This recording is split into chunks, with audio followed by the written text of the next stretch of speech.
സർവകലാശാലകളിലെ അധ്യാപകരെന്ന് പറയുന്നവർ ഇവരുടെ കീഴിൽ സ്ലേവ്സായിട്ട് നിൽക്കുകയാണ്.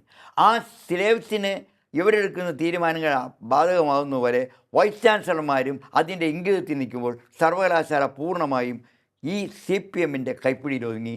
കേരളത്തിലെ സർവകലാശാലകൾ പൂർണ്ണമായും ചുവപ്പുവൽക്കരിച്ചിരിക്കുന്നു എന്ന് പറയുന്നതിൽ എനിക്കൊരു മടിയില്ല. കാരണം അതിൻ്റെ വലിയ തെളിവുകളാണ്. സർവകലാശാലയുടെ അധ്യാപക നിയമനങ്ങൾ മുഴുവനും മന്ത്രിമാരുടെയും MLA-മാരുടെയും ബന്ധുക്കൾക്ക് PhD, അവരുദ്ദേശിക്കുന്നവർക്ക് PhD. പക്ഷേ പുറത്തുനിന്ന് നോക്കുമ്പോൾ എന്താ, ഈ വല്ല മിടുക്കനാണ്. രാവിലെ ബഹളവും മുദ്രാവാക്യം വിളി, എവിടെയുണ്ട് പിക്കറ്റിങ്ങിന് കാണും, പക്ഷേ പഠനത്തിൽ 1ാം റാങ്ക്, PhD. അപ്പോൾ ജനം കാണുന്ന ഇവൻ ആൾ വളരെ മിടുക്കനാണല്ലോ. എങ്ങനെയാണ് മിടുക്ക്? കഴിഞ്ഞ യൂണിവേഴ്സിറ്റി കോളേജ് 2017 നിന്ന കത്തിക്കുത്തില്ലായിരുന്നെങ്കിൽ PSCയിൽ ഉള്ള ആ പയ്യൻ PSC ഇപ്പം തന്നെ ഒരു സബ് ഇൻസ്പെക്ടർ ആകുമായിരുന്നു.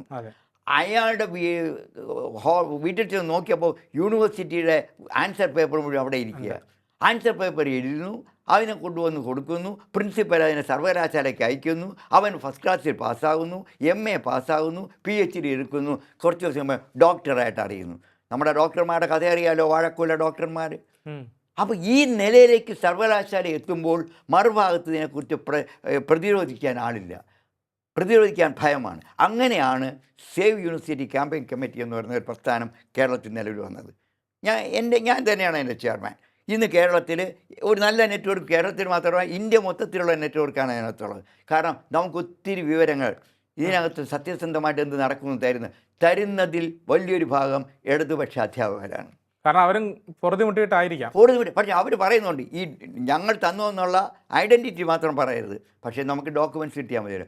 അതനുസരിച്ച് എക്സ്പോസ് ചെയ്തുകൊണ്ട് ഈ അടുത്ത കാലത്ത് ഞാൻ ആരുടെയും പേര് പറയുന്നില്ല, ഡോക്ടറേറ്റ് എടുത്ത നേതാക്കന്മാരും വച്ചു പുതുതായിട്ട് ഡോക്ടറേറ്റ് ഉള്ളവർ വരാതെയായി. നമ്മുടെ അടുത്ത കാലത്ത് നമ്മുടെ തിരുവനന്തപുരത്തുള്ള ഒരു രാജ്യസഭ MP ഏകദേശം അദ്ദേഹത്തിൻ്റെ PhD പൂർത്തിയാക്കിയതാണ്.